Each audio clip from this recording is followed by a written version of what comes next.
तेन सस्सवाज्येन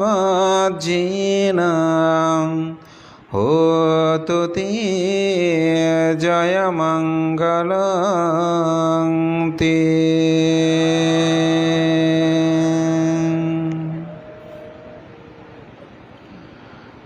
রত্নাকুর বিহার সভা, তরুণ সংঘ, কর্মী সংঘ ও গ্রামবাসী কর্তৃক ঐতিহ্যঋদ্ধ সাতবাড়িয়া ব্যাপারীপাড়ার ঐতিহ্যমণ্ডিত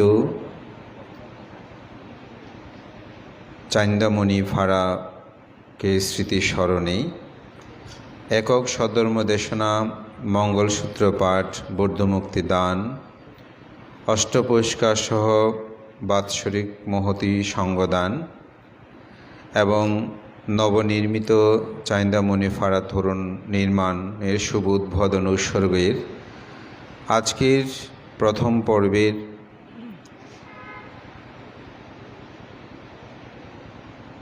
একক সধর্ম দেশনা সভার উপস্থিত আমার অত্যন্ত প্রিয় ভাজন,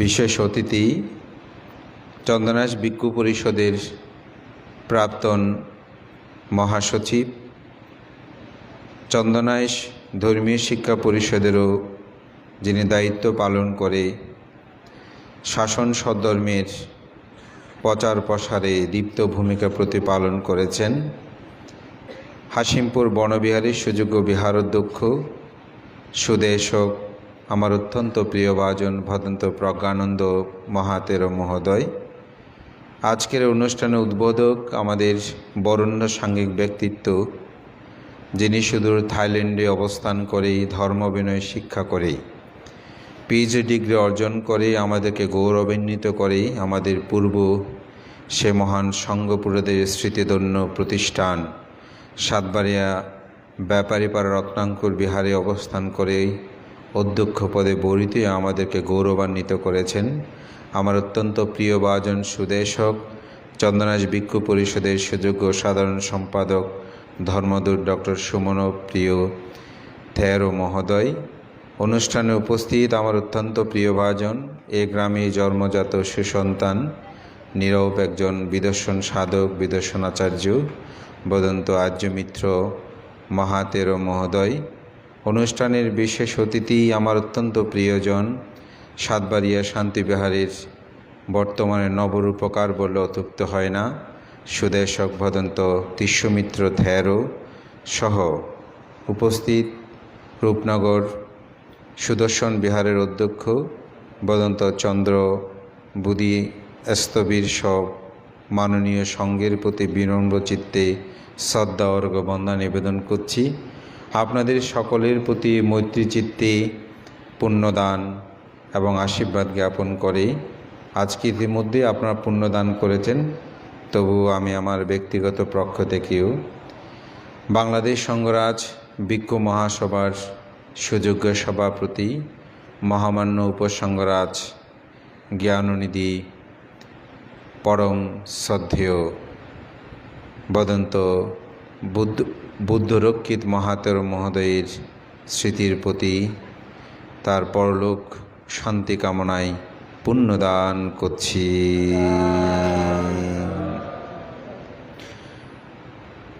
আজকের স্বাগত ভাষণেই আমাদের বিতাশক বড়ো মহোদয়,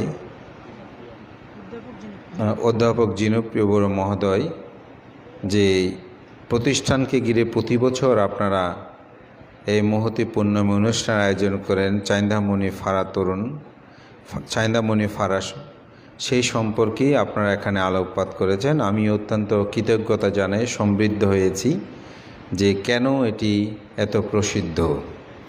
ধর্মপ্রাণ প্রিয় উপাসক উপাসিকা বিন্দু, আজকে আমার দেশনাটা আমি এইভাবেই করব, সেটা হচ্ছে আমি আমার ত্রাণকর্তা। আমার দেশনার বিষয়টা হচ্ছে আমি আমার ত্রাণকর্তা। কেন সেটা বলছি?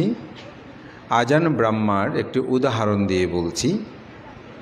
একটি গর্তের মধ্যে একটি স্বর্ণের গোলাকার একটি মেডেল দেওয়া হলো। সবাই সেখানে হাত দিয়ে মেডেলটা নেওয়ার জন্য চেষ্টা করছে, কিন্তু নিতে পারছে না। হাতটি বের করে বলে, ইস, গর্তটা অনেক গভীর। এভাবে অনেকজনে চেষ্টা করলো, কিন্তু হাত দিয়ে কেউ নিতে পারল না। কিন্তু একজন এসেই সে হাতটা দিয়ে সাথে সাথে মেডেলটা নিয়ে নিল। এতক্ষণ পর্যন্ত সবাই কিন্তু বলছিল গর্তটা গভীর, কিন্তু নিজের হাতটা যে ছোট খাটো বেঁটে সেটা কিন্তু কেউ বলে নাই। সবাই বলেছে কি, গর্তটা গভীর। যদি গর্তটাই গভীর হতো তাহলে যার হাতটি লম্বা ছিল সে কেন সাথে সাথে নিতে পেরেছে? অর্থাৎ আমাদের সুখ দুঃখ এ সব কিছুর জন্য আমরা দায়ী করি অপরকে, কিন্তু আমার যে ব্যর্থতা এই জিনিসটা আমরা কিন্তু চিন্তা করি না। আমরা দোষ দিচ্ছি গর্তের, কারণ বলছি গর্তটা অনেক গভীর, কিন্তু আমার হাতটা যে খাটো বা বেঁটে ছোট সেটা কিন্তু আমরা বলছি না। যদি সেটা হতো অপরে সেটা নিতে পারতো না। তো আমি আজকে এটাই বলতে চাইব আমার দেশনায়, সেটা হচ্ছে আমি আমার ত্রাণকর্তা। আত্মা হি আত্মানুনাত্তি কহি না তো পারসিয়া। আমি আমার ত্রাণকর্তা, অন্য কেউ আমার ত্রাণকর্তা নয়, অন্য কেউ আর কি। আত্মা না বাসুদান্তে না থাং লাভাতি দুর্লভাং। যদি আমি আমার নিজেকে সংযত করি, দন্ত করি, দমিত করি, তাহলে আমার পক্ষে সে দুর্লভ আশ্রয় তথা নির্বাণ লাভ সম্ভব হবে। তো কেন আমরা নির্বাণে যাব, এই বিষয়টা আমাদেরকে প্রথমে উপলব্ধি করতে হবে। মহাকারণিক তথাগত বুদ্ধ তিনি রাজকুমার সিদ্ধার্থ অবস্থায় 29 বছর পর্যন্ত তিনি রাজপ্রাসাদের মধ্যে অত্যন্ত আমোদে প্রমোদে তার জীবনকে তিনি অতিবাহিত করেছেন। জন্মগ্রহণের পর যখন ব্রাহ্মণের গণনায় ভবিষ্যৎবাণী করেছিলেন, তার দেব অবয়বের লক্ষণগুলো দেখে তিনি হয়তো রাজচক্রবর্তী রাজা হবেন, নয়তো তিনি মহাজ্ঞানী হবেন বা বুদ্ধ হবেন। সন্ন্যাসী জীবন গ্রহণ করে। তাই রাজা শুদ্ধোধন অত্যন্ত ভীত সন্তুষ্ট ছিলেন। সন্তানকে কীভাবেই সংসার বন্ধনে আবদ্ধ করে রাখা যায় তারই প্রয়াসটি তিনি 29 বছর পর্যন্ত অতিবাহিত করেছেন। কিন্তু 29 বছর বয়সে তিনি তার রাজনিয়ম অনেকটা ভঙ্গ করে তার বন্ধু সন্তক শারদকে নিয়ে তিনি নগর পরিভ্রমণে বের হয়েছিলেন। তখন সেখানে তিনি 3টি সংবেগজনিত দৃশ্য তাকে প্রভাবিত করেছিল। একটি হচ্ছে তিনি একজন জরাগ্রস্ত ব্যক্তিকে দেখেছেন। জরাগ্রস্ত ব্যক্তিকে বয়োবৃদ্ধ, উঠলে উঠতে পারে না, বসলে বসতে পারে না, এই ধরনের একজন ব্যক্তিকে দেখলেন। তিনি জিজ্ঞাসা করলেন, বন্ধু সারথি, এই লোকটিকে?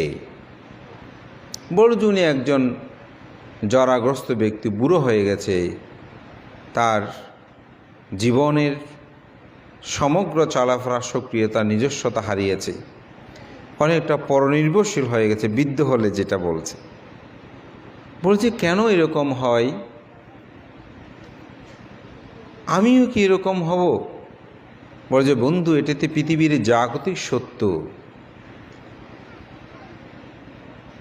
এটা পৃথিবীর প্রকৃতই সত্য যে মানুষ যখন বয়স বাড়তে শুরু করবে একটি সময় মানুষ এরকম হবে, আপনিও এরকম হবেন। ওহো, এটাতে বড় দুঃখ। এটি তার হৃদয়ে রেখাপাত করেছে।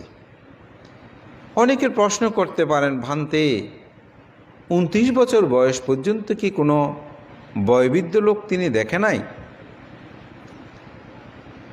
দেখলেও তার হৃদয়কে স্পর্শ করতে পারে নাই। আমরা অনেক কিছু দেখি, কিন্তু সব কিছু আমাদেরকে স্পর্শ করে না। যেমন পরম শ্রদ্ধেয় সাদানন্দ মহাতের বনভান্তের জীবনী যখন আপনি দেখবেন, তখন দেখা গেল তিনি 29 বছর বয়সে 12 বছরের একটি ছেলের মৃত্যু দেখে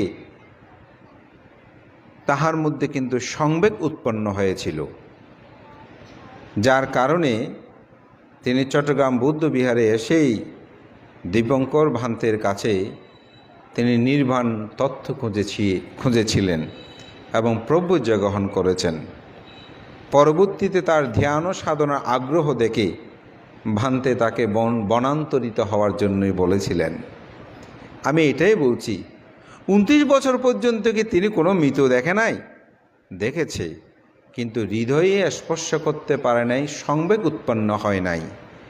তো রাজকুমার সিদ্ধার্থ হয়তো বৃদ্ধ দেখলেও জরার যে যন্ত্রণার কাতরতা, এটি তার হৃদয়ে স্পর্শ করার মতন কোনো দৃশ্যপট দেখা যায় নাই। এবং রাজারও এই ধরনের একটা নির্দেশনা কিন্তু ছিল। ধর্মপ্রাণ প্রিয় উপাসক উপাসিকাবিন্দু, দ্বিতীয় যেটা দেখেছেন, একজন ব্যাধিগ্রস্ত ব্যক্তি, অর্থাৎ রোগে তিনি ক্রন্দন করছে।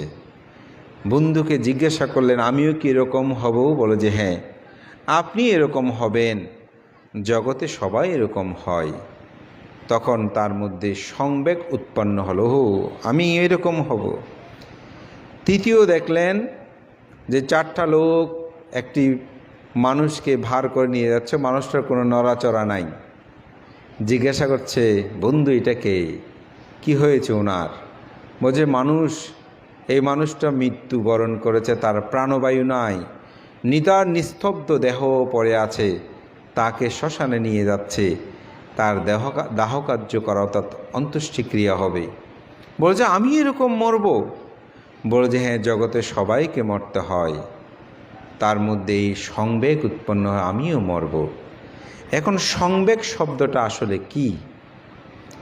আমাদের পরম শ্রদ্ধেয় প্রজ্ঞালোক ভান্তের যোগনীতি গ্রন্থে এই সংবেগ সম্পর্কে খুব সুন্দর কিছু ব্যাখ্যা আছে। সংবেগ মানে নিজের আত্মজিজ্ঞাসা, আমি কেন এমন হলাম, আমি কেন এমন হব, কেন পৃথিবী অনিত্য, কেন পৃথিবী অনাত্মা, কেন পৃথিবী দুঃখময়। এটি নিজের অন্তর্জগতের মধ্যে চেতনা জাগ্রত হওয়া, এটাকে বলা হচ্ছে সংবেগ। যেমন আপনাদের মধ্যে চান্দামণি ফাড়া এখানে যখন আসেন, আপনারা একটা চিন্তা করেন, উনি কীভাবে কত শ্রদ্ধায় এই বুদ্ধ মুক্তি তিনি বার্মা থেকে নিয়ে এসেছেন, কি শ্রদ্ধা ছিল ওনার, আমার কি এরকম শ্রদ্ধা আছে, আমি কি করছি, আমার কি করা উচিত, এই চিন্তাকে বলা হয় সংবেগ। যেমন আপনারা চারিপূর্ণ তীর্থস্থান দর্শন করতে যান, এই সম্পর্কে তথাগত বুদ্ধ মহাপরিনির্বাণ সূত্রে আনন্দকে উপলক্ষ করে কিন্তু বলেছিলেন। আনন্দ বলেছেন, তথাগত বুদ্ধ আপনাকে দেখলে তো মানুষের মধ্যে সংবেগ উৎপন্ন হয়। বুদ্ধকে দেখলে কীরকম সংবেগ উৎপন্ন হয়?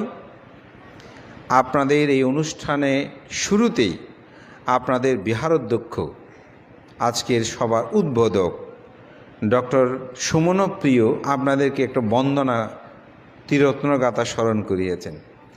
এই স্মরণটাও কিন্তু একটা সংবেগ। কি? ইতিপিসু ভগবা আরাহাং সাম্মা সম্বুদ্ধ বিদ্যাচারণা সম্পন্ন সুগত লোকবিদু অনুত্তরু পুরিষ ধম্মা সারথি সাত্থা দেব মানুষানাং বুদ্ধ ভগবা ইতি। বানতে এখানে কি সংবেগ? আপনি যদি বলেন ইনি সেই ভগবান অরহত, এই সেই ভগবান অরহত। কে ভগবান? বুদ্ধকে, আমরা গৌতম বুদ্ধকে বলছি। তাহলে ভগবান মানে কি? আমাদের তো অনেকে মনে করে ভগবান মানে তিনি উদ্ধারকর্তা, তিনি আমাকে নির্বাণে নিয়ে যাবেন অথবা স্বর্গে নিয়ে যাবেন। আমি যে অর্থবিত্ত যা পাচ্ছি সব ভগবান আমাকে দিচ্ছে। বুদ্ধ ধর্মে কিন্তু সেই অর্থেই ভগবান নয়। ভগবান কি? ভাগ্যারাহ ভাগ্যাদোষ ভাগ্যামোহ। যিনি সমগ্র রাগকে ভঙ্গ করেছেন, যিনি সমগ্র দেশকে ভঙ্গ করেছেন, যিনি সমগ্র মোহকে ভঙ্গ করেছেন, নিরোধ করেছেন, ধ্বংস করেছেন, সে অর্থেই হচ্ছে ভগবান। তাহলে ইনি সে ভগবান অরহত। অরিমানি তৃষ্ণা আকাঙ্ক্ষা, যিনি সমগ্র আকাঙ্ক্ষা তৃষ্ণাকে ধ্বংস করেছেন, হত্যা করেছেন, নিরোধ করেছেন, তিনি হচ্ছে অরহত।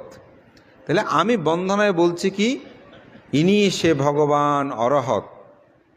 এখন আপনি যখন এই বন্দনা করতে গেছেন, অনেক সময় আপনাদের মধ্যে একটা রাগ থাকলেও দেখবেন যখন বন্দনা করতে করতে বন্দনা শেষ হয়ে উঠবেন তখন রাগটা কমে যায়। যদি সেটা আরও বেশি স্মৃতি সহকারে করতে পারেন, হা ভগবান উনি তো রাগ দেশ মোহকে ভঙ্গ করেছেন, তিনি তো যত শত্রু আছে সমগ্র শত্রুকে তিনি ভঙ্গ করেছেন, নিরোধ করেছেন। সুতরাং আমি আমার রাগ, আমি আমার দেশ, আমি আমার মোহ, আমার সমগ্র তৃষ্ণাকে আমি হত্যা করব, নিরোধ করব, ধ্বংস করব। এটাই হচ্ছে সংবেগ। এই বন্ধনের মধ্যে আসলে সংবেগ আছে। তো বুদ্ধকেও এরকম যখন দর্শন করতে আসতো, অনেকেই দেখা করতে আসতো, তখন তাদের মধ্যে এই সংবেগটা উৎপন্ন হতো। তো বুদ্ধ যখন পরিনির্বাপিত হবে বললেন, আনন্দ জিজ্ঞাসা করলেন, তথাগত বুদ্ধ আপনি তো পরিনির্বাপিত হবেন, আপনাকে দেখেই উপাসক উপাসিকা ভিক্ষু ভিক্ষুণীদের মধ্যে সংবেগ উৎপন্ন হতো। এখন আপনি পরিনির্বাপিত হলে কিভাবে তাদের মধ্যে সংবেগটা উৎপন্ন হবে? তখনই বুদ্ধ চারি পুণ্য তীর্থস্থানের কথা বলেছিলেন, যে গয়ার বুদ্ধিতুর মূলে তথাগত বুদ্ধ বুদ্ধত্ব লাভ করেছেন, সেখানে যদি এসে কেউ সংবেগ উৎপন্ন করে, এখানে রাজকুমার সিদ্ধার্থ তিনি বুদ্ধত্ব লাভ করেছেন, এই সেই বজ্র আসন, এই সে বুদ্ধিবৃক্ষ, এটি বড় পবিত্রময়, এরূপ চিন্তা করলে তাদের মধ্যে সংবেগ উৎপন্ন হবে। সেই লুম্বিনী বনে গিয়ে যদি চিন্তা করে এখানে সে রাজকুমার সিদ্ধার্থের জন্ম, এটি বড় পবিত্রময় স্থান, তাহলে সংবেগ উৎপন্ন হবে। এখানে বুদ্ধ প্রথম ধর্মচক্র প্রবর্তন সূত্র দেশনা করেছেন সেই সারনাথে, এরূপ যদি সংবেগ উৎপন্ন করে তাহলে তাদের মধ্যে পুণ্য প্রবৃদ্ধি হবে। সেই কুশিনারার যেখানে তথাগত বুদ্ধ পরিনির্বাপিত হয়েছেন, এখানে জগৎগুরু মহাকারণিক তথাগত বুদ্ধ পরিনির্বাপিত হয়েছেন, এরূপ যদি চিন্তা করে তাহলে তার মধ্যে সংবেগ উৎপন্ন হবে। এভাবে বুদ্ধ প্রশংসা করেছেন। এজন্য আমাদেরকে ধর্ম চিনতে হলে, জানতে হলে প্রথমে আমাদের মধ্যে দুঃখ সত্যটাকে জেনে সংবেগ উৎপন্ন হতে হবে। যার কারণে রাজকুমার সিদ্ধার্থ তিনি সংবেগ উৎপন্ন হয়েছিল। তার চতুর্থ নিমিত্ত সন্ন্যাসী দেখে ভেবেছে এই পথটাই আমার জন্য যথার্থ হবে। তাই তিনি সে পূর্ণিমা তিথিতে 29 বছর বয়সে রাজপ্রাসাদের গোপন পথ ধরে তিনি অবিনিষ্ক্রমণ করেছিলেন। বা গৃহত্যাগ। যদিও আমরা অনেকে সংসার ত্যাগ বলি, কিন্তু আসলে এটি সংসার ত্যাগ নয়। আমাদের অনেক উপাসক উপাসিকা আমাদেরকেও বলেন, বানতে আপনারা সংসার ত্যাগী। আসলে ভিক্ষু হলেই যে সংসার ত্যাগী হবে তা নয়, আমরা হচ্ছে গৃহত্যাগী। এজন্য রাজকুমার সিদ্ধার্থ 29 বছর বয়সে যে তিনি রাজপ্রাসাদ ত্যাগ করেছেন, সেখানেই বলছে কি তিনি অবিনিষ্ক্রমণ বা গৃহত্যাগ করেছেন। যখন তিনি ঋষি আলারকামান, রামপুত্র রুদ্রক তাদের কাছে তিনি গিয়েছিলেন, তাদের কাছ থেকেও তিনি ধ্যানও শিক্ষা করেছেন, ধ্যান করেছেন। কিন্তু দেখা গেল 31 লোকভূমির মধ্যে সেই নৈবসঙ্গ নাসাঙ্গ আয়তন পর্যন্ত স্থানে তার চিত্তক্ষণ উৎপন্ন হয়েছিল, ততটুকু পর্যন্ত ব্রহ্মলোক পর্যন্ত তিনি গিয়েছেন, শুধু রূপ না অরূপ ব্রহ্মলোক পর্যন্ত। কিন্তু দেখা গেল অরূপ ব্রহ্মলোক থেকেও চ্যুত হয়ে আবার এই মনুষ্যলোকে আসতে হবে। তো যেখানে চ্যুতি সেখানে তো দুঃখ। সুতরাং তিনি সন্তুষ্ট হতে পারলেন না। তখন তিনি নিজে নিজেই আত্মমুক্তির সন্ধানে রত হলেন। রত হয়ে তিনি বিবিধভাবে ধ্যান করলেন। কখনো একেবারে খুব বেশি খেয়েছেন, দেখে তাতেও কিছু তার সিদ্ধি হয় না। এক সময় না খেতে একেবারে শুকিয়ে কাষ্ঠখণ্ড হয়ে গেছে, যেটা আপনারা কঙ্কাল সদৃশ্য একটি বুদ্ধ মুক্তি আপনারা অনেক সময় দেখেন। সাহিত্যে বর্ণনায় বলছে, পেটে হাত দিলে পিঠের হাড়গুলো পর্যন্ত ধরা যায়, এরূপ তিনি হয়েছিলেন। একদিন তিনি এরকম মূর্ছন্ন হয়ে পড়লেন, অর্থাৎ অজ্ঞান আমরা যাকে বলি বা বেঁশ হয়েছে বলি চিরাঙের ভাষায়, এরকম হয়ে পড়েছিলেন তিনি। তখন তিনি একটি দৈব বাণী শুনলেন যে আপনি যে কিচ্ছতা সাধন করছেন কঠিনতর, এটি দিয়ে আপনার মুক্তি হবে না। তখন তিনি চিন্তা করলেন আমাকে মধ্যম পদে অবলম্বন করতে হবে। তখন সুজা তার পায়ে সৈন্য গ্রহণ করে তিনি নিরঞ্জনা নদী পার হয়ে সেই গয়ার বুতিতুমে তলে বসে তিনি নিজে নিজে আত্মসাধনায় নিমগ্ন হয়ে সে বৈশাখী পূর্ণিমা তিথিতে তিনি 3টে জ্ঞান লাভ করলেন, যেটাকে জন্মান্তর, জাতিস্বর এবং সর্বশেষ আসববক্ষে জ্ঞান উৎপন্ন করে তিনি বুদ্ধ হলেন। ভগবান তথাগত বুদ্ধ তিনি মুক্তি লাভ করলেন। জন্মান্তর যে ঘূর্ণিমায়তা সেটা অপনোদন করে তিনি ঘোষণা করলেন উদান গাতায়, অনেক জাতি সংসারং সন্দাভিসং অনিবিসং গাহাকারা গাবি সন্তু দুঃখ জাতি পুনঃ পুনঃ গাহাকারাদিটো সিয়ে পুনঃ গিহং ন কহসি সব্বতে ফসুকবগং গাহকুট্টং বিশঙ্করং বিশঙ্করগত চিত্তং তন্নহং কয়মজ্জগাতি। তিনি উচ্চারণ করলেন, এটা কিন্তু বুদ্ধের প্রথম বাক্য। বুদ্ধ আর কোনো কথা কিন্তু বুদ্ধত্ব লাভের পর বলে নাই, এটাই বুদ্ধের প্রথম বাক্য ভাষণ করলেন। এই জন্য এটাকে প্রথম বুদ্ধবাণী বলা হয়। বুদ্ধ বললেন, এই সংসার ভবচক্রে ঘূর্ণিমান হতে গিয়ে গৃহকারক পুনঃবার আমি জন্মগ্রহণ করেছি। পুনঃবারের জন্মগ্রহণের সমগ্র উপকরণ আমি ক্ষয় করেছি, ধ্বংস করেছি, নিরোধ করেছি। পুনঃবার রচনা করার আর কোনো উপকরণ আমার অবশিষ্ট নাই। এখানেই তথাগত বুদ্ধের বুদ্ধত্ব লাভের পর তিনি স্বধর্ম প্রচারে পরিব্যাপ্ত হলেন। তিনি সারনাথে ঋষিপ্রতন মৃগধাবে প্রথম ধর্মচক্র প্রবর্তন সূত্র দেশনা করে পঞ্চবর্গীয় শিষ্য নিয়ে তিনি ধর্ম অভিযানে রত হলেন এবং দিকে দিকে কালক্রমে ভিক্ষু সংঘ, ভিক্ষুণী সংঘ, উপাসক সংঘ, উপাসিকা সংঘ প্রতিষ্ঠা করেছেন। বুদ্ধ এখানে শুধুমাত্র একজন পথপ্রদর্শক ছিলেন। বাকি সমস্ত কিছু, যত সহস্র কোটি কোটি অরহত হয়েছেন, সকলেই তাদের আত্মপ্রচেষ্টার দ্বারাই হয়েছে। বুদ্ধ শুধুমাত্র একজন শিক্ষক, তিনি পথ নির্দেশনা দিয়েছেন, সেভাবে যিনি জীবনকে অতিবাহিত করেছেন তিনিই মুক্তি লাভ করেছেন। যিনি অতিবাহিত করে নাই তিনি মুক্তি লাভ করতে পারে নাই।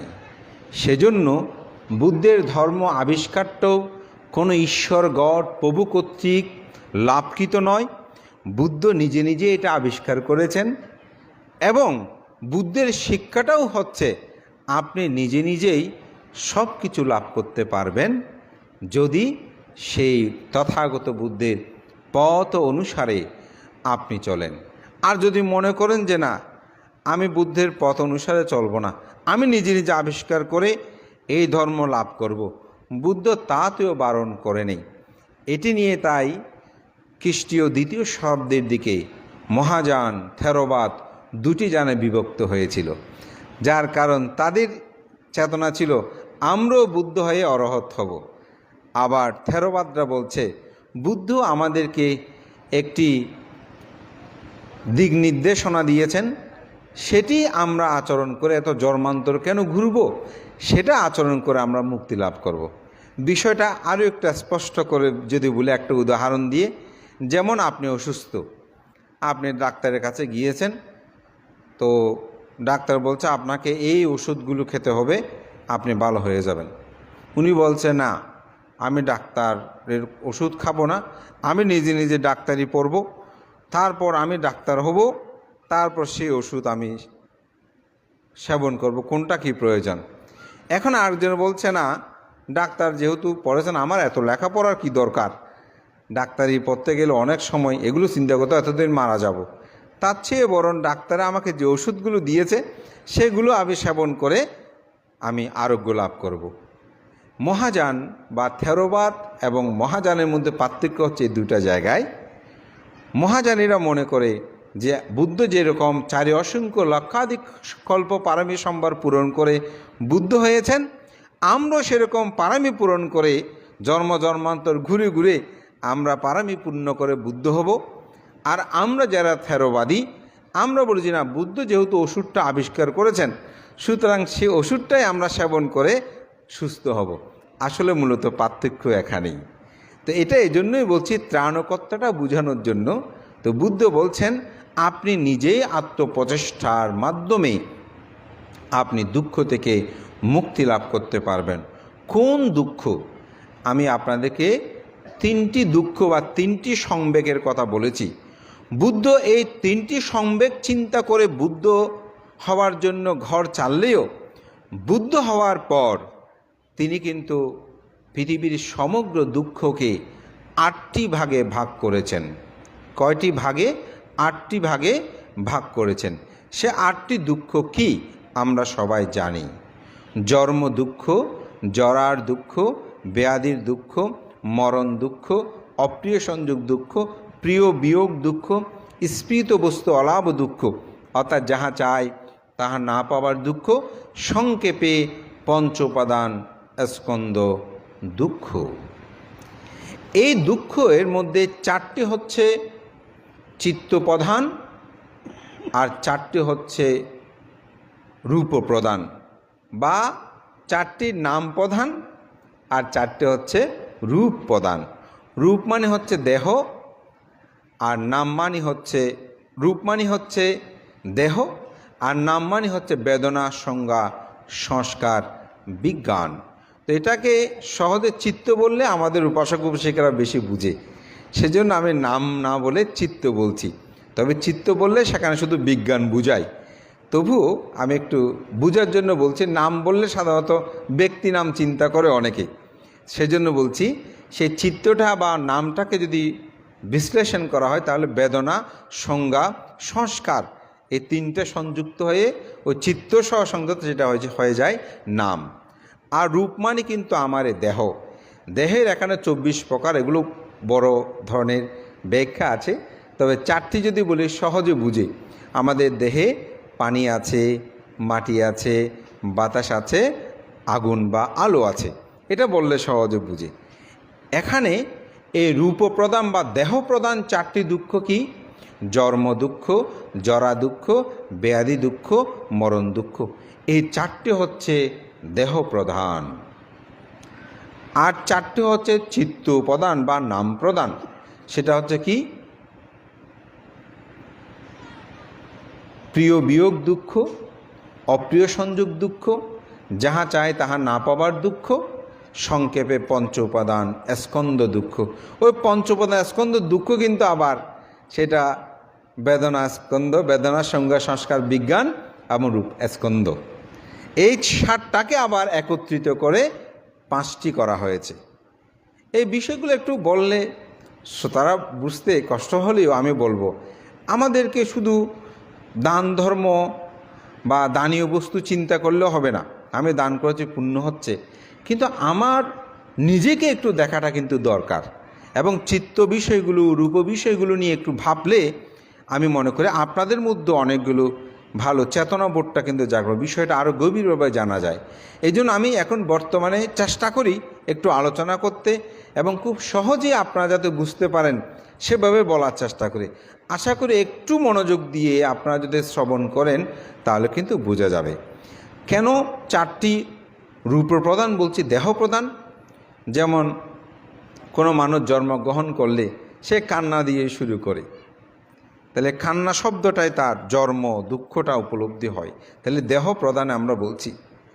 তাহলে জরা, এটা দেহ দিয়ে বোঝানো যায়, বৃদ্ধ হচ্ছি। ব্যাধি শরীরে উৎপন্ন হচ্ছে। সেদিন একজনে বলে যে আমি খুব সুখে আছি, কিন্তু জরা ব্যাধি আমাকে কষ্ট দিচ্ছে।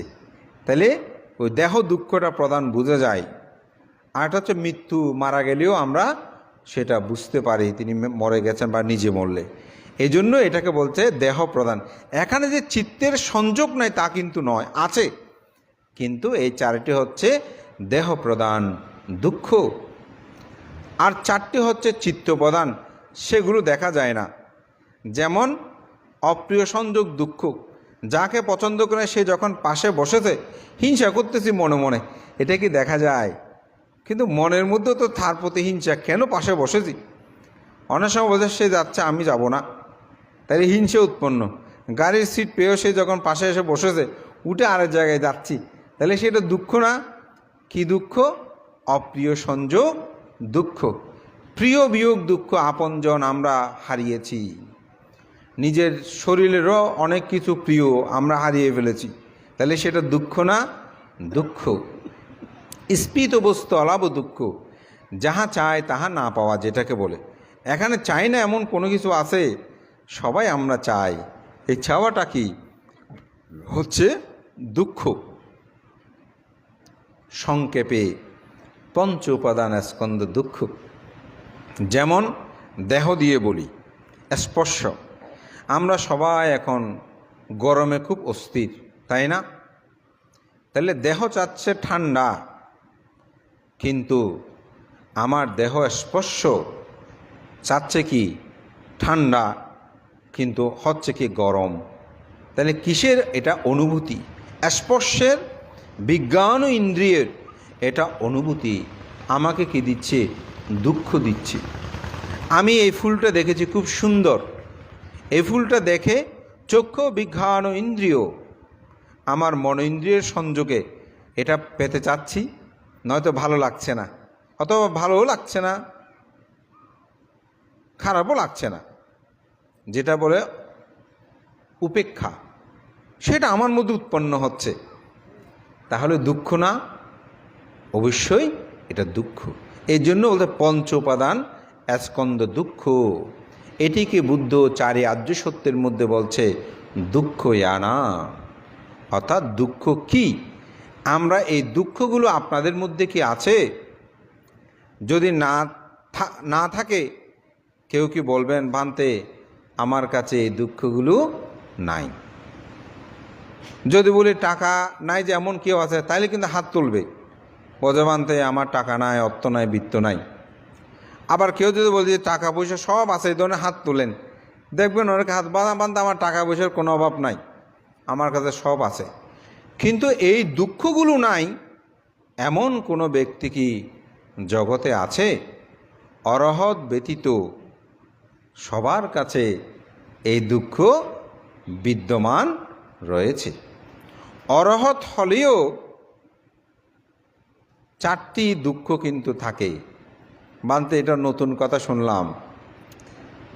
অরহতের দুঃখ নয়, আপনি কেন বলছেন অরহতের চারটি দুঃখ আছে? সেজন্য আমি দুঃখ আর্য সত্যের মধ্যে ব্যাখ্যা করলে দুঃখ সত্যটাকে দুটি ভাগে ভাগ করি। এটা আমাদের শ্রদ্ধেয় প্রজ্ঞালোক ভান্তে তিনি তার একটি বইয়ে এটাকে এমনভাবে ব্যাখ্যা করছে আমার হৃদয়ে ছুঁয়েছে। আসলে তো অথচ আমি দীর্ঘদিন এটা নিয়ে অনেক বইপত্রে গবেষণায় দেখেছি এইভাবে ভাগ হয়নি, কিন্তু ভান্তে এত চমৎকারভাবে ভাগ করলেন। কারণটা এই অরহৎ ব্যাখ্যা দিলে সেখানে দৃষ্ট হয়। অরহতের কিন্তু চিত্তগত কোনো দুঃখ থাকে না। কি থাকে না? অপ্রিয় সংযোগ দুঃখ, প্রিয় বিয়োগ দুঃখ, যাহা চায় তাহা না পাবার দুঃখ, পঞ্চ উপাদানের স্কন্ধের দুঃখ অরহতের থাকে না। কারণ চিত্ত তো বিশুদ্ধ হয়ে গেছে। চিত্ত যেহেতু বিশুদ্ধ, সুতরাং সেটি থাকে না। কিন্তু দেহ তো আছে, রূপ তো আছে। তো রূপের মধ্যে কি আছে? জন্ম, জরা, ব্যাধি, মৃত্যু, সে দুঃখ আছে না? আছে। জরা হচ্ছে দুঃখ, ব্যাধি দুঃখ হচ্ছে না? আমরা অনেক অরহৎ বান্তের নাম শুনেছি, ওনাদেরকে হাসপাতালে নিয়ে গেছেন না, ওনারা ওষুধ খাচ্ছেন না। তাহলে দুঃখ না থাকলে ওষুধ কেন খাচ্ছেন? তবে অরহতের আসলেই দুঃখ থাকে না। ভান্তে কেন থাকে না? আমরা যখন কোনো কারণে একটু ব্যথা পাই তখন বলি এত পুণ্যকর্ম করলাম, কেন আমি কষ্ট পেলাম? আমার একটা বাস্তব উদাহরণ বলি। 2015 সাল আমার জন্য একটা বিশাল দুঃখের বছর। আমি 2বার অ্যাক্সিডেন্ট করেছি। তো একবার, শেষবার যখন আমার হাত ভেঙেছে, তখন আমি বাঁশখালী কেন্দ্রীয় চৈত্যবিহারে 10 দিনে একটা ভাবনা কোর্স শুরু হয়েছে। তো ওখানে শ্রদ্ধেয় দেবমিত্রবান তো আমাকে বলছে যে লোকজি তুমি একটু এসে একদিন একটু একক ধর্ম দেশনা করো। আমি বললাম বান তো অনেক দুর্বল, যে না আসো না, একটা ধর্ম দেশনা করে যা, ঘন্টা খানি ভালো হবে, ওনারা তোমার দেশনা ভালো এসে ভানতে বললো। শেষে রাজি হলাম। তো রাজি হয়ে ধর্ম দেশনা করলাম। 1 ঘন্টা 15 মিনিট 17 সেকেন্ড আমার মনে আছে এখনও, যেহেতু মোবাইলে রেকর্ড করেছিলাম। তো আসার সময় ভাবনাকারীদের জন্য সম্ভবত 1000 কি 1500 টাকা পানীয়র জন্য দানও করলাম। তো সিএনজিতে উঠেই গাড়িটা, আমার তখন সিএনজি করে নিয়ে, আমার গাড়িটা ছিল না, আমি সিএনজি করেই রিজার্ভ সিএনজি আসতেছি। ঠিক ওনাদের গ্রাম পার হয়ে ওখানে একটা মগ বাজার আছে, এখন নামটা অবশ্যই চেঞ্জ করে মনসুরিয়া করে ফেলছে, এটা কিন্তু মগ বাজার হিসাবে বেশি পরিচিত ছিল। ওখানে পৌঁছতেই কোনো গাড়ি নাই, কিছু নাই, আমার সিএনজিওয়ালা আসে নিজে গাড়িটা উল্টিয়ে দিল। আমার পাশে একজন ভিক্ষু ছিল বুদ্ধিরতন, সে পড়েছে আমার গায়ের উপর। আমি হ্যান্ডেলটা ধরা ছিল, ভাগ্য ভালো, হয়তো আমার হাতটা ভেঙে গেছে। তো আমি মনে মনে, আমার মনের মধ্যে উৎপন্ন হয়েছে, ধর্ম দেশনও করলাম, পুণ্য কাজ। আবার আসার সময় আমি ভিক্ষু হলেও যেহেতু ভাবনাকারী, সে ভাবনাকারীদের কথা চিন্তা করে 1000 কি 1500 টাকা দানও করলাম। কেন আমার এমন হলো? একজন অরহৎ হলে তিনি কখনো আমার মতন এরকম মূর্খ চিন্তা করত না। কেন? কারণ অরহৎ জানে এটি তার কর্ম বিপাক। ওই পুণ্যটার উপর তিনি চিন্তা করতেন না, আমি পুণ্য করেছি কেন আমাকে রক্ষা করলো না। অরহৎ হলে কিন্তু সেটা ভাববে না, আমি মূর্খ যে ভেবেছি কেন আমার এমন হলো। অরহৎ ভাববে কি, এটি আমার কর্ম, এটা আমার অতীত কর্ম বিপাক। যেমন বুদ্ধ 12টি কর্ম বিপাক ভোগ করেছেন, এটি কেউ আমাকে দেয় নাই। আমার সাথে যে ছিল, তা আমরা হাসপাতালে আমাকে নিয়ে যাবে, আমি কিন্তু হাত ধরা আছি, এভাবে হাত ধরে আছে, আমি বুঝতে পারছি যাতে এটা ভেঙে গেছে। তো ওকে বলতেছি, আচ্ছা তোমার টাকাটুকু আছে? সিনজলাকে বলতেছি যে তুমি যেতে পারবে? তা আমার সাথে যে ছিল বলতে বলতে টাকা দিচ্ছে যে তাকে আবার মেরে সে শেষ করে দিছে আপনাকে। আমি বললাম না না। তা আমি আবার পকেট থেকে বের করে তাকে সম্ভবত 500 কি 1000 টাকাও দিলাম। আমার সাথে যে ভিক্ষু ছিল সেই তরুণ ভিক্ষু একটু রেগে গেছে, সেই বলে যে মানতে আমরা আপনার টাকা দিচ্ছেন তাকে। তো যাই হোক, আমি এটাই বলছি, যদি অরহত হতাম আমি, তাহলে আমার চিন্তাটা আসতো কি, এটি আমার কর্ম বিপাক। কিন্তু আমি অরহত নই বলে আমার মনের মধ্যে সন্দেহ উৎপন্ন হলো, আমি দানও করলাম, কেন আমার এমন হলো? এটা স্বাভাবিক, আমার মধ্যে এসেছে। এই দুঃখ আমার মধ্যে উৎপন্ন, কিন্তু অরহতের মধ্যে দুঃখ উৎপন্ন হয় না। এই জন্য অরহতের কায়িক দুঃখ থাকলেও সেই দুঃখ তাকে স্পর্শ করতে পারে না, তার মধ্যে কোনো অনুশোচনা, অনুরাগ, অভিমান উৎপন্ন হয় না। তো যাই হোক, যে কথাটা বলছি, এই দুঃখেরটা পৃথিবীর সকল মানুষের কাছে বিদ্যমান। এই দুঃখের কারণ কি? এই দুঃখের কারণ হচ্ছে অবিদ্যা, তৃষ্ণা। বুদ্ধ এটি ধর্মচক্র প্রবর্তন সূত্রের মধ্যে বলেছেন, কামতংহা, ভাবতংহা, বিভবতংহা। বুদ্ধ এখানে বলছে কামতৃষ্ণা, ভবতৃষ্ণা, বিভবতৃষ্ণা। এই তিনটা ব্যাখ্যা দিতে গেলে অনেক সময়, আমি শুধু তৃষ্ণাটাই বলি। আকাঙ্ক্ষা এটা বললে আমরা বুঝি, অবিদ্যা বললে অজ্ঞানতা বুঝি। এটার কারণে আমার ওই দুঃখগুলো, 8টি দুঃখগুলো উৎপন্ন হয়। দুঃখ নিরুদ্ধ, অবিদ্যা তৃষ্ণা যদি নিরুদ্ধ হয়, দুঃখ নিরুদ্ধ হবে। দুঃখ নিরোধের উপায় আর্য আট্টাঙ্গিক ও মাঘ্য সাত্তানাং বিশুদ্ধিয়া। সত্যদের বিশুদ্ধির জন্য একমাত্র পথ হচ্ছে কি? আর্য অষ্টাঙ্গিক মার্গ। এটাই হচ্ছে বুদ্ধের দুঃখ মুক্তির উপায়। তাহলে কিভাবে? আমি আপনাদের একটা ছোট্ট উদাহরণ দিয়ে বলি।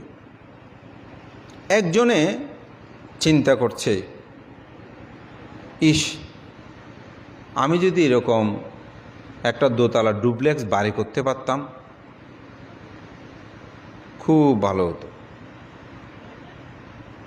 এটা কি? এটার জন্য তৃষ্ণা। আমার এক পরিচিত উপাসিকা, উনি অনেক বয়োবৃদ্ধ হয়েছেন, ওনার ছেলে মেয়ে সব প্রতিষ্ঠিত। তো একটু সংজ্ঞা বললে আপনারা চিনে যাবেন, সেজন্য বলছি না। তো ওনার স্বামী যখন মারা গেল, তো আমাদের তখন আমাদের বিহার রাজ্যপ্রিয় ভান্ত ছিলেন, তা আমরা দুজনে একসাথে ওনাদের বাসায়, বদ্রাট বাসা, ওখানে গিয়ে আমরা মানে প্রতি মাসে মাসে স্বয়ং খেতাম, পুণ্যদান করতাম। তো উপাসিকা খুব উনি শিক্ষিত ছিলেন এবং ওনার হাজব্যান্ডও শিক্ষিত ছিলেন। ওনার 2 ছেলে মেয়ে সবাই মাস্টার্স, ডাক্তার, কেউ ভালো, এবং শহরে ওনাদের জায়গাও আছে, কিছু কিছু সম্পদও আছে। তো উনি একদিন আমাকে বলতেছে, ভান্তে, আমার সব কিছু হয়েছে, কিন্তু মনে একটা বড় দুঃখ। হ্যাঁ বললাম, উপাসিকা কী দুঃখ? বলতে, ভান্তে, এখন তো প্রায় মরণের সময় হয়ে গেছে, কিন্তু এই দুঃখটা নিয়ে আমাকে মরতে হবে। তা বললাম, কী দুঃখ? বলতে, ভান্তে, আমার গ্রামের বাড়িতে একটি বাড়ি করতে পারলাম না। আমি বললাম, শহরে আপনার এত কিছু আছে, গ্রামের এটা নিয়ে এত চিন্তা করার কি আছে? বলতে, ভান্তে, আপনি ছোটো ভান্তে মানুষ, এত কিছু বুঝবেন না, সংসার করলে বুঝতেন। আমি আর বেশি কথা বললাম না, কারণ দেখছি যে ওনাকে বুঝালেও সহজে হবে না। বলতে, ভান্তে, আপনি আমাকে যত যুক্তি দেন, যত কথা বলেন, কিন্তু এটা নিজের, আমার শ্বশুরের দিনের জায়গা, আমার স্বামীর জন্ম জায়গা, ওখানে যদি বাড়িটা করতে না পারি, তাহলে ভান্তে। তো আমি কেন? বলতে, যে ওখানে একটু ঝামেলা আছে, ও পাশে যারা আছে ওরা ছাড়ছে না, ওই জন্য আসলে বাড়িটা করতে পারছেন। যেহেতু তাদের অডেল সম্পদ আছে আমি জানি, তো সেজন্য একটু জিজ্ঞাসা করলাম। তাহলে দেখেন এটা হচ্ছে কি তার তৃষ্ণা। এই তৃষ্ণা কি বলছে, এত ছেলে মেয়ে সবাই প্রতিষ্ঠিত হলেও তিনি এই দুঃখটা বহন করেই চলেছেন। তাহলে দুঃখ কি? যাহা চায় তাহা না পাওয়ার দুঃখ। আরেকজন আমার পরিচিত, সে চায়নাতে একটা চাইনিজ বিয়ে করেছে। তো তাকে বললাম, আপনার কি ন্যাশনালিটি পেয়েছেন? বজবান্তে না, ন্যাশনালিটি পাইনি। আমি কেন? বজবান্তে এখানে আজীবন থাকতে পারবো, কিন্তু ন্যাশনালিটি এখানে দিবেন, অর্থাৎ গ্রিন কার্ড যেটাকে আমরা বলি। আমি হ্যাঁ, তো বজবান্তে এত চিন্তাও করি না, গ্রিন কার্ড কি আমাকে আজীবন বাঁচিয়ে রাখবে? গ্রিন কার্ড পেলেও আমি মরে যাব, গ্রিন কার্ড না পেলেও আমি মরে যাব। 2 দিনের এই পৃথিবী, এত আর কি। আমি অবাক হয়ে গেলাম। আসলে গ্রিন কার্ড পেলে বিদেশ থেকে আমাদেরকে কিভাবে ফোন করে, পরীক্ষার আগের মান্থে একটু আশীর্বাদ করবেন, অমুক সমুক। গ্রিন কার্ড পাওয়ার পর ফেসবুকে ছেড়ে দিচ্ছে আমার গ্রিন কার্ড হয়েছে, অমুক হয়েছে। কিন্তু ওনার এই কথাটা শুনে আমি খুব অবাক হলাম।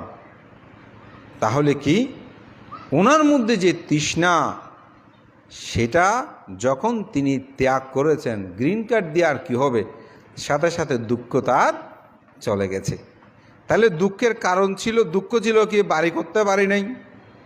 আমি বলছি গ্রিন কার্ড পাননি কেন, আমি ভাবতেছি তার দুঃখ, কিন্তু সে চিন্তা করতেছে গ্রিন কার্ড দিলে তো আর জীবন বেঁচে থাকবে না। সে যখন তৃষ্ণাকে ত্যাগ করেছে, কি দিয়ে ত্যাগ করেছে? দুঃখ নিরোধের উপায়। দুঃখ নিরোধের উপায় মানে কি? প্রজ্ঞা, শীল সমাধি প্রজ্ঞা উৎপন্ন করেছে। আমি তো আজীবন এই পৃথিবীতে থাকবো না, গ্রিন কার্ড পেলেও কি না পেলেও কি, তখন দুঃখ তার কাছে আর নেই, তাকে স্পর্শ করতে পারেনি। তাহলে আমি যে উপাসিকার কথা বলেছি, বাড়ির কথা, সে যদি বলে চিন্তা করে, বাড়ি যেখানেই করি না কেন আমাকে তো সব ছেড়েই চলে যেতে হবে। তাহলে তৃষ্ণা যখনই ক্ষয় করতো বা করবে, সাথে সাথেই কি হবে, তার দুঃখ চলে যাবে। তাহলে বুদ্ধের ধর্মটা কি আপনারা বুঝতে পেরেছেন? খুব সহজ। আপনি যত ত্যাগ করবেন, তৃষ্ণাকে ক্ষয় করবেন, আপনি তত বেশি সুখী। আর যত আপনি ভোগ করবেন তত দুঃখ। সেটা কে হোক, সেখানে ভিক্ষুদায়ক বলে কোনো কথা নাই। যেই হবে হোক না কেন, যার কাছে যত তৃষ্ণা থাকবে সে মানুষ তত দুঃখ ভোগ করবে। যার কাছে যত তৃষ্ণা কম সে মানুষ তত বেশি সুখী। ভিক্ষু হলে কি সুখী? তৃষ্ণা থাকলে দুঃখ। একটা ভিক্ষুর কাহিনী বলি। এক ভিক্ষু একটা খুব সুন্দর চিবর পেয়েছে। তো চিবরটা সেই পড়বে বলে সে আসলে পড়তে পারে নাই। হঠাৎ মৃত্যুশয্যায় শায়িত হলো। সে চিন্তা করতে যাহা, এই চিবরটা আমি পড়তে পারলাম না। এরকম চিন্তা করতে করতে ওই তৃষ্ণা ভিক্ষুটা মারা গেল। তো কোনো ভিক্ষু যদি মৃত্যুবরণ করে, বিনয়ে আছে, সে ভিক্ষুর সমস্ত অষ্টবহিষ্কার সম্পদাদি যা থাকে সেগুলো সঙ্গ অধিকার লাভ করে, তা সঙ্গ পাবে। এগুলো কোনো দায়ক অন্য কেউ এটা আসলে নিলে আপত্তি হবে, দোষ হবে। তো সে ভিক্ষুর জিনিসগুলো সঙ্গ ভাগ করতেছে। তো শিবর একটা আছে না ট্রাঙ্কের মধ্যে, ওইটাও নেওয়ার জন্য যখন চাচ্ছে, বুদ্ধ বলছে এই ভিক্ষুগণ, ওখানে ট্রাঙ্কটার মধ্যে যে শিবর আছে ওইটা তোমরা নিও না, এটা 7 দিন পরে তোমরা গ্রহণ করবে, অর্থাৎ 7 দিন পরে নেবে। তো যা অন্যান্য যা আছে সব ভাগ হয়ে গেল। অষ্টপরিষ্কার শিবর যা ছিল, এগুলো বইপত্র, হয়তো তখন তো বই ছিল না, বা ভিক্ষুর ব্যবহার্য জিনিসপত্র যা ছিল সব ভাগ করে নিল। 7 দিন যখন শেষ হলো, ওই চিবরটা নেবে ট্রাঙ্ক থেকে, তখন চিন্তা করছে তথাগত বুদ্ধ তিনি তো অদেখাকে দেখান, অজ্ঞানীকে জ্ঞান দান করেন, অদৃশ্যকে দৃশ্যপট করাতে পারেন, এখানে অবশ্যই কোনো একটি কারণ আছে। তখন বলছেন তথাগত বুদ্ধ, মহা করুণা করে আপনি বলুন, এই চিবরটা আপনি আমাদেরকে নিতে দেননি, 7 দিন পরে নিতে বলেছেন, আজকে আমরা চিবরটা নিব, তার কারণ কি? অবশ্যই তার কোনো একটা কি আছে, হেতু আছে। তখন বুদ্ধ বললেন, যে ভিক্ষুটা প্রয়াত হয়েছেন সে ভিক্ষুটা খুব শীলবান ছিল, খুব গুণবান ছিল, কিন্তু মৃত্যুর সময় এই চিবরের প্রতি তার আসক্তি জন্ম হয়, যার কারণে মৃত্যুবরণ করার পর সে এই চিবরের পোকা হয়ে, অর্থাৎ ওই পোকা হয়ে সে জন্মগ্রহণ করেছে। যখন তোমরা চিবরটা নেওয়ার জন্য যাচ্ছিলে তখন সে চিৎকার করছিল, আমার চিবর ধরবে না, আমার চিবর ধরবে না। যদি তোমরা চিবরখানি নিয়ে নিতে তাহলে পোকা তো সে পরে মরে যেত। তোমাদের প্রতি বিদ্বেষাপন্নের কারণে, সঙ্গের প্রতি বিদ্বেষাপন্নের কারণে সে আরও নির্মগামী হতো।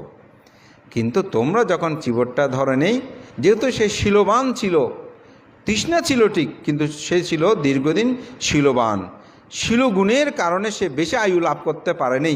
পক্ষে জন্মগ্রহণ করলেও 7 দিবসে তার মৃত্যু হয়েছে, সে এখন ঊর্ধ্বগতি হয়েছে। ওই সামান্য তৃষ্ণার কারণে সে তীর্যকুল উৎপন্ন হয়েছে। তোমরা খুলে দেখো, সত্যিই চিবরটা যখন খুলে দেখলো ওখানে একটা পোকা মরে আছে। তখন সবাই বলছে, সাধু সাধু, তথাগত বুদ্ধ অজ্ঞানীকে জ্ঞান দান করেন, অদেখাকে তিনি দৃশ্যপট করেন। এই জন্যই বলছি, তৃষ্ণায় আমাদের বিক্ষোভ হোক গিয়োক। এই যে সমাজে বর্তমান প্রেক্ষাপটে আমরা যে দুঃখগুলো পাচ্ছি, এগুলো সব হচ্ছে কি তৃষ্ণা। দায়ক বলেন তারা যে দুঃখ সেটাও তৃষ্ণা, আমরা যারা বিক্ষু আছি দুঃখ পাচ্ছি এটাও আমাদের তৃষ্ণা।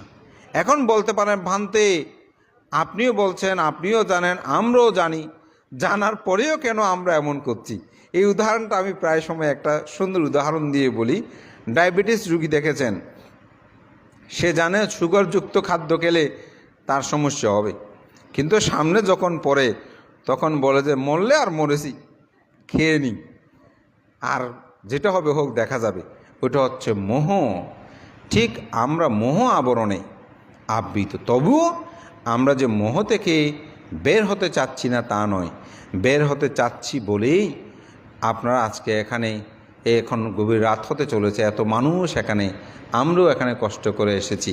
তার কারণ জানলেও চেষ্টা করে, চিনিযুক্ত খেলেও বলে আচ্ছা একটু বেশি দৌড়াদৌড়ি করি, যাতে চিনি যেহেতু বেশি খেয়েছি, অর্থাৎ প্রচেষ্টা আমাদের আছে। এই মোহ আবরণ, সেজন্য তৃষ্ণা আমাদেরকে কী দে, দুঃখ দে। এই তৃষ্ণা ক্ষয় করলে, প্রজ্ঞা উৎপন্ন হলেই আপনার তৃষ্ণাটা ক্ষয় হয়ে যায়, নিরুৎ হয়ে যায়, আপনি সুখ অনুভব করেন। তাহলে চিন্তা করে বলুন তো, এই দুঃখ কি বাহ্যিক কেউ দিচ্ছে, নাকি আমার নিজের মধ্যে উৎপন্ন হচ্ছে? এই সুখ কি বাহিরের কেউ দিচ্ছে, নাকি আমার নিজের মধ্যে উৎপন্ন হচ্ছে? সুখটাও আমার নিজের মধ্যে উৎপন্ন হয়, দুঃখটাও আমার নিজের মধ্যে উৎপন্ন হয়। তাই বুদ্ধের সামনে এসে যদি দিনরাত আপনি প্রার্থনা করেন, বুদ্ধ আমাকে এটা দেন, এটা দেন, এটা দেন, তাহলে এই প্রার্থনা কি যথার্থ হবে? বুদ্ধ তো নিজে বলছেন, আত্মা হি আত্মানুনাত কহিনাত পারসিয়া, আমি আমার নিজের আশ্রয় ত্রাণকর্তা, অন্য আবার কে? অন্য কেউ তা নয়। তো বুদ্ধের সময়কালে একটি ঘটনাকে অবলম্বন করে তথাগত বুদ্ধ এই গাথাটি বলেছিলেন। সেটা হচ্ছে বুদ্ধের চিরশত্রু বলা যায় একেবারে। কে? দেবদত্ত। চিরশত্রু বললে বোঝা যায়, কারণ জন্ম জন্মান্তর বুদ্ধের সাথে শত্রুতা করেছে, কিন্তু বুদ্ধ সমগ্র জীবন মৈত্রী প্রদান করেছেন। এই দেবদত্ত যখন বুদ্ধের কাছে বিভক্ত হয়ে যায়, তখন দেবদত্তের ওখানে এক নারী উপাসিকা, তিনি দেবদত্তের কাছে এসে ভিক্ষুণী হন। তার স্বামী সংসার সে আসলে করতে চায়নি, তবুও সংসার হয়েছে। এখন সেই এসে সেই ভিক্ষুণী, কিন্তু সে জানতো না আসলে দেবদত্ত আর বুদ্ধের মধ্যে পার্থক্য, অর্থাৎ সঙ্গভেদ হয়ে গেছে, এই বিষয়টা সে জানতো না। কিন্তু মূলত বুদ্ধকে উপলক্ষ করে তিনি ভিক্ষুণী হয়েছেন। তো ভিক্ষুণী হওয়ার কিছুদিন পরে দেখা গেল তিনি সন্তান সম্ভাবনা, অর্থাৎ তিনি গর্ভবতী হয়েছেন। এখন সবাই বলা বলি করছে যে এই ভিক্ষুণী তো এখানে এসে প্রদুষ্ট হয়েছেন, খারাপ কাজ করেছেন। তখন তাকে ধরে দেবদত্তের কাছে নিয়ে গেল, বলে আপনার তো সম্মান চলে যাবে, এখন গর্ভবতী হয়েছেন। ভিক্ষুণী কীভাবে গর্ভবতী হবেন, যেহেতু তিনি সংসার ত্যাগী। তো দেবদত্ত বলছে তোমার দায়িত্ব আমি নিতে পারবো না, তোমার কারণেই তো আমার এখন দুর্নাম হবে, সুতরাং তুমি শিবর ত্যাগ করে চলে যাও। এখন ওই মহিলা বলছে, ভিক্ষুণী তখন সে বলছে না আমি কোনো প্রদুষ্ট করি নাই, আমি আমার স্বামীর থেকে চলে এসেছি। আসলে তখন যে আমি সন্তান সম্ভাবনা হয়েছে সেটা আমি তখন বুঝতে পারিনি, আমার দেহ সেই বিষয়টা আমি অবলোকন করতে পারি নাই, সুতরাং আমি এই বিষয়ে জানি না, আমি কোনো ক্রমে প্রদুষ্ট হইনি। উনি বলছেন না এত কিছু বলে তুমি শিব ত্যাগ করে চলে যাও, আমার পরিবেনের বা আমার বিহারের দুর্নাম হবে। তখন সে চিন্তা করছে আমি তো দেবদত্তকে উদ্দেশ্য করে ভিক্ষুণী হই নাই, আমি তো ভিক্ষু হয়েছি বুদ্ধের উপলক্ষ করে, বুদ্ধের কাছে গিয়ে আমার কথাটা বলি। তখন তিনি বুদ্ধের কাছে গেলেন, বুদ্ধকে গিয়ে তার কথাটা ব্যক্ত করলেন। বুদ্ধ তো সামন্ত চক্ষু সম্পূর্ণ, অনন্ত জ্ঞান চক্ষু সম্পূর্ণ, তিনি সেই সরবিজ্ঞ সম্পূর্ণ এবং সামন্ত চক্ষু সম্পূর্ণ, বুদ্ধ চক্ষু সম্পূর্ণ, তিনি পঞ্চচক্ষু সম্পূর্ণতায় বিদ্যমান। এগুলো ব্যাখ্যা করলে অন্য জায়গায়, আমি জাস্ট বলছি। তো বুদ্ধ জানেন যে আসলে তিনি কি ভিক্ষুণী হওয়ার আগেই গর্ভবতী হয়েছেন নাকি ভিক্ষুণী হওয়ার পর হয়েছেন। তবুও বুদ্ধ জগতের দুটি সত্যকে প্রাধান্য দিতেন, একটি হচ্ছে কি লৌকিক সত্য, আরেকটা হচ্ছে লোকোত্তর সত্য। আমি বলতে জগতে কোনো কিছু নাই, কিন্তু বুদ্ধ আজীবন আমি বলেছেন না, হে ভিক্ষুগণ আমি আইন প্রজ্ঞাপন করছি, হে ভিক্ষুগণ আমি অমুক জন্মগ্রহণ। বুদ্ধ আমি বলে নাই, বলেছে, আমি বলেছে। তো এটা হচ্ছে লৌকিক সত্য, লোকোত্তর সত্যে আমি বলতে কোনো কিছু নাই। তো বুদ্ধ লৌকিক সত্যকেও কি করতেন, প্রাধান্য দিতেন। তখন বুদ্ধ বিশাখা, অনাথপ্রেণীর শ্রেষ্ঠী, রাজা প্রসেনজিৎ প্রমুখ আরও বিজ্ঞদায়ক দেহিকা উপাসক উপাসিকা ওনাদেরকে আহ্বান করলেন। আহ্বান করে এই ভিক্ষুণীর বিষয়টা ব্যক্ত করলেন। তখন সবাই মিলে বিশাখাকে দায়িত্ব দিল, তিনি কখন গর্ভবতী হয়েছেন সেটা আপনি বের করুন। তো বিশাখা মা তাকে ডেকে নিয়ে গিয়ে তার শারীরিক পরীক্ষা নিরীক্ষা করে, তৎকালীন সময় যেরকম ব্যবস্থাপনা ছিল তখন বের করে তিনি বললেন যে আসলে তিনি ভিক্ষুণী হওয়ার আগে মাস গণনাগুলো করলেন, কখন ভিক্ষুণী হয়েছেন তিনি ব্যক্ত করলেন, তিনি আসলে ভিক্ষুণী হওয়ার পূর্বেই গর্ভবতী হয়েছেন। তখন তাকে বললেন তার চিবর আর ত্যাগ করার দরকার নেই। তখন তার একটা সন্তান হলো, সন্তানের নাম ছিল কুমার কাশ্যপ নাম দিয়েছিল।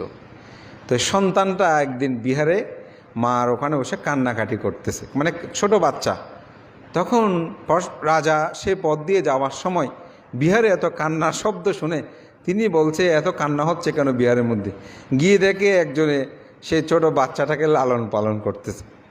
তখন অদ্যপন্ত তো জেনেছে এই বিষয়, তিনি বলছেন এটা দেখলেই অনেকে নিন্দা করবে, কারণ ছোট বাচ্চা কেন থাকবে, তারা তো সংসারী নয়।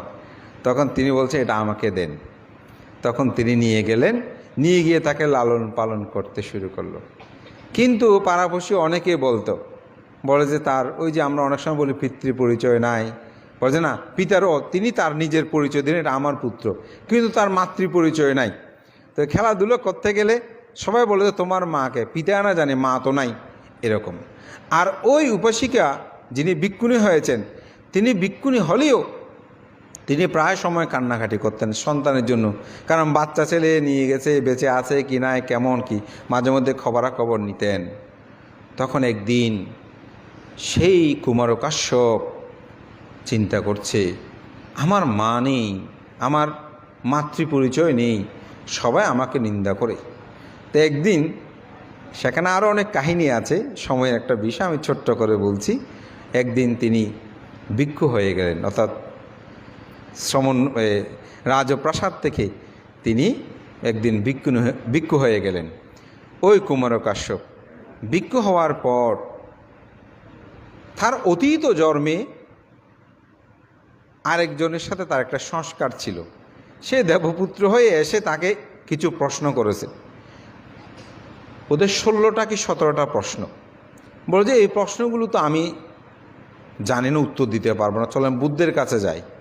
তো বুদ্ধের কাছে গেল, বুদ্ধের কাছে প্রশ্নগুলো করেছে, উত্তর শুনতে শুনতে এই কুমারকাশ্যপ অরহত্ত মার্গ জ্ঞানেই উপনীত হলেন।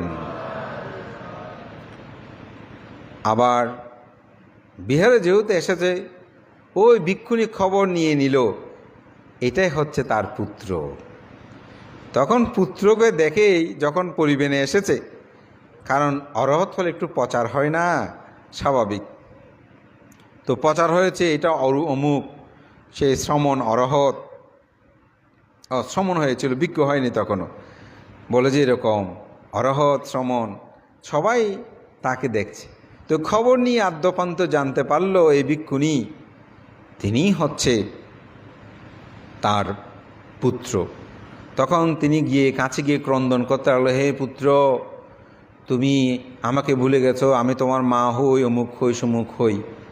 তখন অরহত যে শ্রমণ চিন্তা করছে, যদি আমার মাকে আমি এই মুহূর্তে বৎসনা না করি, তাহলে আমার মা এই 12টি বছর যেভাবে আমার জন্য কান্না করেছে, এ কান্না করতে করতে জীবন চলে যাবে, কিন্তু আমার মা মুক্তি লাভ করতে পারবে না। তখন সেই শ্রমণ বলছে, মা তুমি যে আমাকে পুত্র বলছো, তুমি তো মুক্তি লাভের জন্য সংসার পরিত্যাগ করেছো, এত দুঃখ কষ্ট পেয়েছো, কিন্তু এখনও তো তুমি তৃষ্ণা ক্ষয় করতে পারো নাই। এই ভিক্ষুণীদের সাথে বুদ্ধের এত বাণী শুনে এত দুঃখ যন্ত্রণা পেয়ে তোমার মতন মা আমার প্রয়োজন নাই। তুমি কি আমার মা হলে? তোমার তো উচিত ছিল তৃষ্ণা ক্ষয় করা। হঠাৎ মার মধ্যে সংবেগ উৎপন্ন হলো, আমি যে সন্তানের জন্য 12টি বছর কান্না করেছি, আমার সন্তানের কি যে কোনো প্রকার শুধু খবর নিতাম, আমার সন্তান কোথায় আছে, কেমন আছে, কিভাবে আছে, কিন্তু এখন দেখছি সেই সন্তান আমাকে যেন তুচ্ছ তাচ্ছল্য করছে, আমাকে সে স্বীকার করতে চায় না। তখন তিনি সাধনায় নিমগ্ন হলেন। এই সাধনায় নিমগ্ন হয়ে যখন তিনি কায়ে কায়ে অনুদস্য হলেন, চিত্তে চিত্তানুদস্য হলেন, ধর্মে ধর্মানুদস্য হলেন, বেদনা বেদানুদস্য হয়ে স্মৃতি সাধনায় নিমগ্ন হলেন, সে ভিক্ষুণীও অচিরে অরহত্ত মার্গ জ্ঞানেই উপনীত হল। ধর্মপ্রাণ প্রিয় উপাসক উপাসিকা বিন্দু তখন এই বিষয়টা বুদ্ধকে অবহিত করলেন। তখন বুদ্ধ সেখানেই একটি ধর্ম কথায় উপস্থাপনা করলেন। কি কথা? বুদ্ধ বললেন, এই মায়ের সাথে, ভিক্ষুণীর সাথে, এই শ্রমণের সন্তানের এই জন্মে নয়, অতীতে জন্মেও আমি তাদেরকে রক্ষা করেছি। সেটা কি? সেটা আপনারা অনেকে জানেন। মৃগ জাতকে যে এক রাজা, তিনি প্রতিদিন মৃগ অর্থাৎ হরিণ হত্যা করে করে জীবন জীবিকা সে নির্বাহ করত। একদিন তাকে তার মন্ত্রী পরামর্শ দিল, বোধে এত কষ্ট করার দরকার কি, আপনি একটা নির্দিষ্ট জায়গায় ঘিরে ফেলেন, খোলা রাখবেন, বন থেকে আমরা তাড়িয়ে সেই মৃগগুলোকে ওই নির্দিষ্ট জায়গায় ঢুকিয়ে মুখটা বন্ধ করে দেব, আপনার যখন ইচ্ছা হয় তখন হত্যা করে করে খাবেন। বলে যে এত দৌড়াদৌড়ি করার দরকার কি। তো সেরকম ব্যবস্থা করে ঘুরল। সেখানে সুবর্ণ একটা মৃগ ছিল, দুইটা, একটা 500 জনের প্রধান ছিল আর একটা 500 জনের প্রধান ছিল, কিন্তু তাদের দেহ অবয়ব ছিল ভিন্ন। তো তারা সবাইকে সেখানে ঢুকিয়ে নির্দিষ্ট জায়গা মধ্যে ঢুকিয়ে ফেললো, তারপর হাঁটিয়ে দেবো। চিড়িয়াখানার মতো ধরেন না, এরকম হয়তো সেটা বিশাল জায়গা। তো রাজা প্রত্যেক দিন এসে একটা স্থানে দাঁড়িয়ে তীর ছুঁড়ে মারে। যেহেতু মৃগগুলো সব এক জায়গায়, তো স্বাভাবিকভাবে তীর ছুঁড়ে মারলে একটাতে বিদ্ধ হলে আরও কিছু আহত হয়ে যেত। তখন দুই মৃগ প্রধান তারা একে অপরকে বলছে আমাদেরকে যেভাবে ঘিরে ফেলেছে, এখান থেকে বের হওয়ার তো আর কোনো সুযোগ নাই। তো রাজা তো প্রত্যেক দিন একটা একটা হত্যা করে, কিন্তু বাকি অনেকগুলো আহত হয়ে থাকে।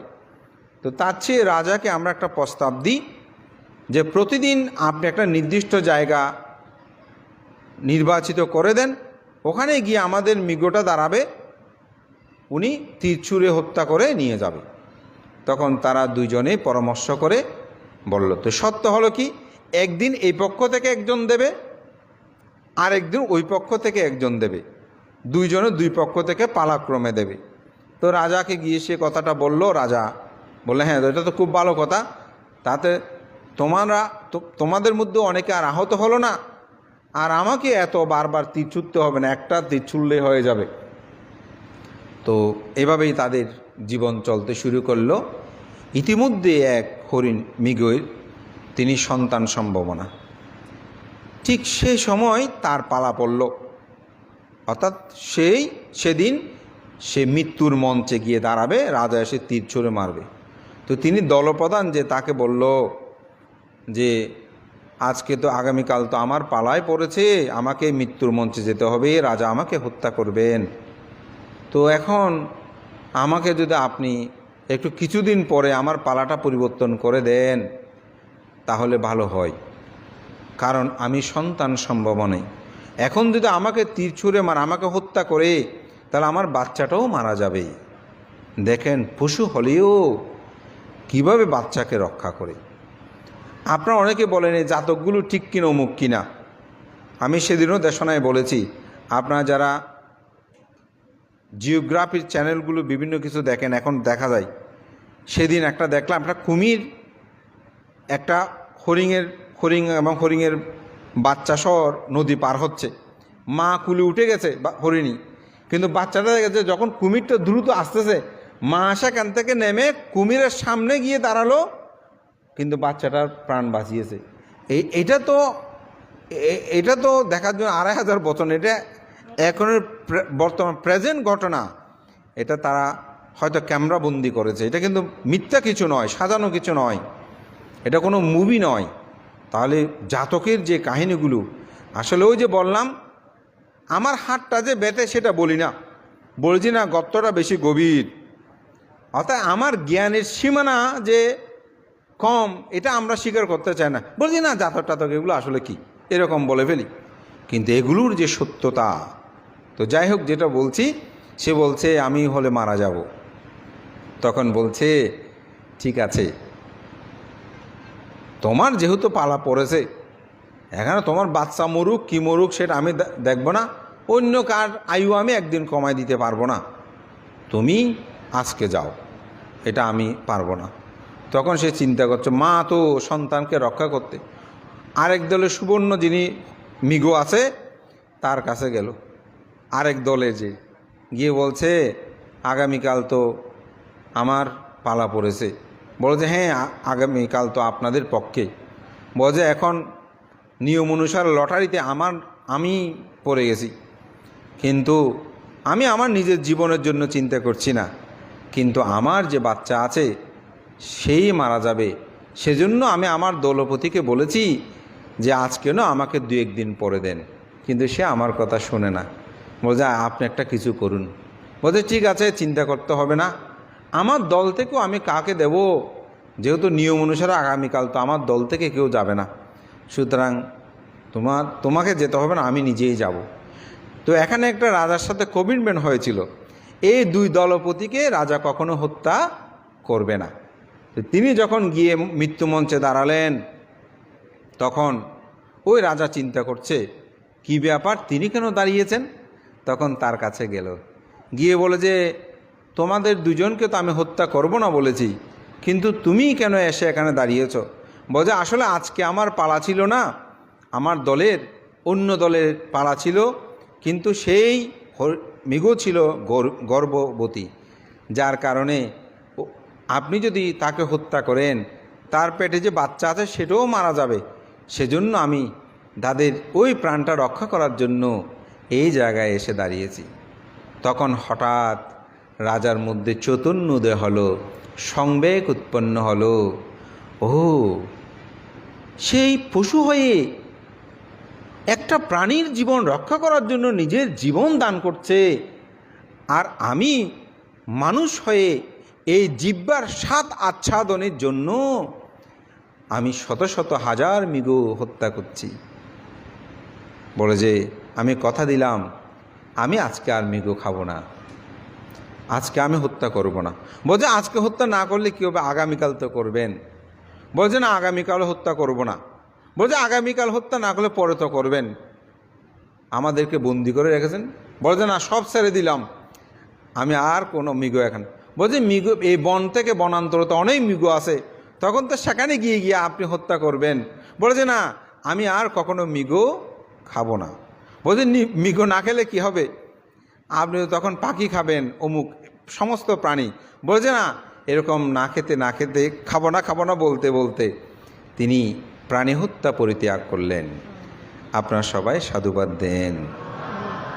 তো বলছে তখন এই রাজা ধার্মিক রাজা হলেন, তিনি আর প্রাণী হত্যা করলেন না। তো বুদ্ধ বললেন ওই যেই গর্ভবতী মৃগের জীবন রক্ষা করার জন্য মৃত্যু মঞ্চে যেই হরিণ মৃগটি গিয়েছিল সেটাই হলাম আমি, আর যে ওই হরিণী মৃগের দলের মধ্যে থেকেও যাকে জীবন রক্ষা করার জন্য বলেছিল দলপতি, সে ছিল দেবদত্ত।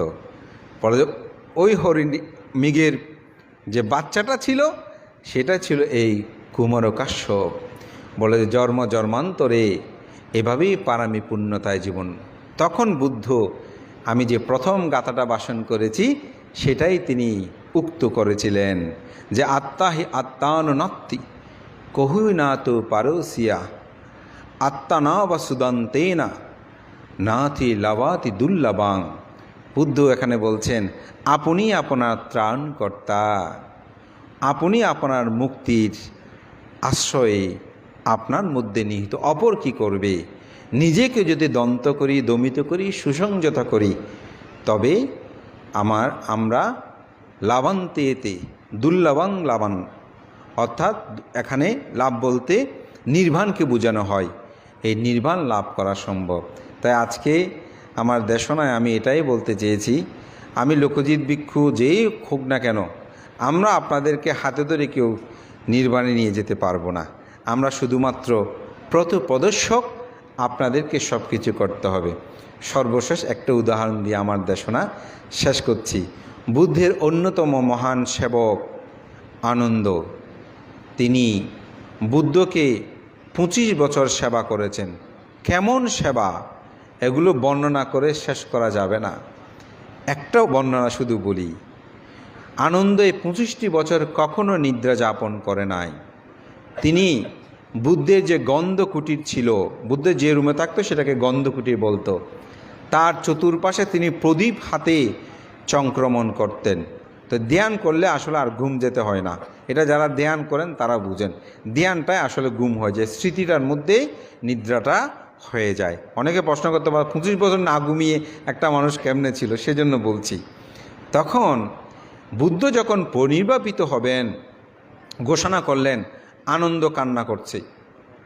আনন্দ বলছে হো বুদ্ধ চলে যাবেন, আমার কি হবে। কারণ আনন্দের করণীয় কর্তব্য তখনও শেষ হয় নাই। করণীয় কর্তব্য কি, আমরা অনেকেই মনে করি অর্থবিত্ত, টাকা পয়সা, ধন দৌলত হলে ওনার জীবনটা সার্থক। অনেকে বলে বানতে আপনার এরকম নাম যশ খ্যাতি আছে, আপনার জীবন সার্থক, আপনাকে সবাই প্রশংসা করে অমুক করে।